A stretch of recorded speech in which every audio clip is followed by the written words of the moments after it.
And again, I apologise for it because it's Melbourne's traffic. In the studio with me is the opposition leader, Bill Shorten. Good morning. Good morning, Neil. Well done. Credibility. In many ways, the election's about credibility. Now, a couple of months, and we went through this, a couple of months ago, you admitted lying to me.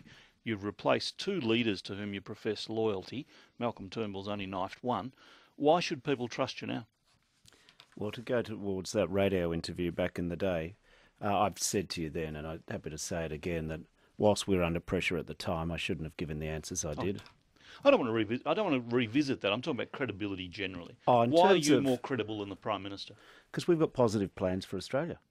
At the end of the day, why should people believe you? That's not credibility. That's a plan. Why are you more honest or more credible? Well, first of all, what I'll do is that the promises I make, we will keep. And that's why we're articulating our plans up front before an election. I believe in Australian jobs. I've spent my adult life representing people, and I believe in keeping Australian jobs where we can. I believe in a good healthcare system. Everything I've ever done in public life has been about promoting and defending Medicare.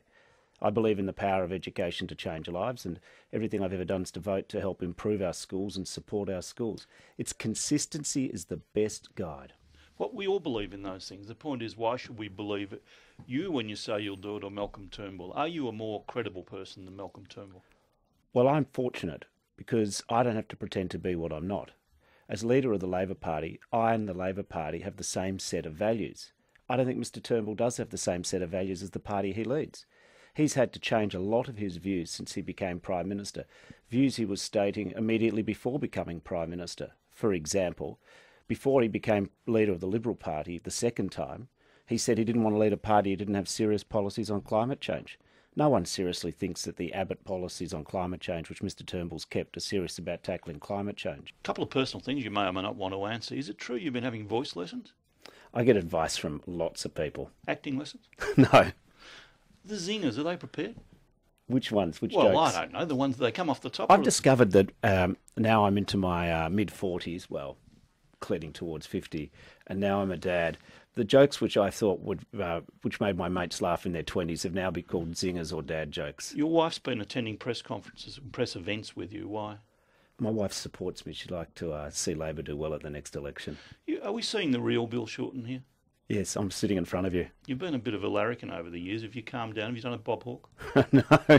Listen, everyone's got their own style. But one thing in life is it's a journey. You have your ups and your downs, and you do learn lessons. But this isn't the Bill Shorten of Beaconsfield.